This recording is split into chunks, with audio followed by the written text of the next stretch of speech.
These are the companions. These are the people who knew the circumstance of the revelation. Which ayah was revealed in which circumstance. They are the ones who saw the Prophet ﷺ pray. They saw him with their eyes. They saw the Prophet ﷺ fast and make hajj. And so on and so forth. So they lived with Rasulullah ﷺ. They were his companions. They were eyewitnesses to the events.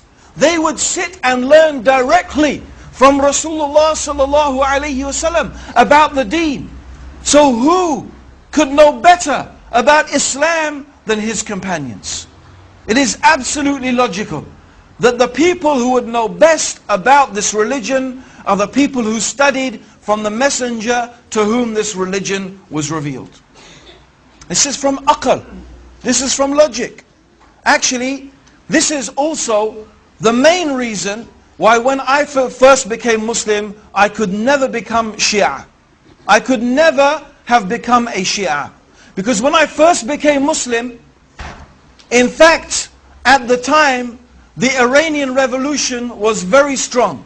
And outside the mosque where I now work, which is the main mosque in London, the Regent's Park Mosque, the Central Mosque, every week you used to have the Shia handing out a newspaper, Al-Khayran it was called. And we used to read it avidly. And we used to follow this slogan, no East, no West, Islam is the best, and all that type of stuff. Okay? And you know, Khomeini for many people was a big hero, because it seemed as if he had shown to the world that once again we could implement Islam and have an Islamic state as we thought. But so I began to study Shiism and what it was teaching and what it was saying. And the big conflict I came was the attitude of the Shia towards the Sahaba. Now many of you may know, and some of you may not, that the Shia, first of all, they are a very small minority amongst the Muslims. They are only 15%. 85% of Muslims are Sunnis. Walhamdulillah. The Shia only constitute about 15%. So they are a small minority. However, their claim is, amongst the many things that they say, is that the majority of the companions of the Prophet apostatized from Islam after the death of Rasulullah sallallahu alayhi wasallam. Particularly the three taghuts, who they call, a'udhu billah, the three taghuts, Abu Bakr, Umar and Uthman. They call them the three taghuts, which means, taghut means a false god.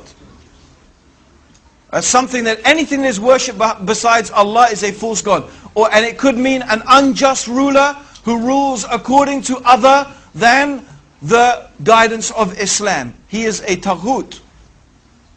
So they call them the three taghuts, because they claim that Abu Bakr and Umar and Ali, may Allah subhanahu wa ta'ala be pleased with them, usurped and deprived Ali of the rightful inheritance of being the successor of Rasulullah sallallahu alayhi wasallam.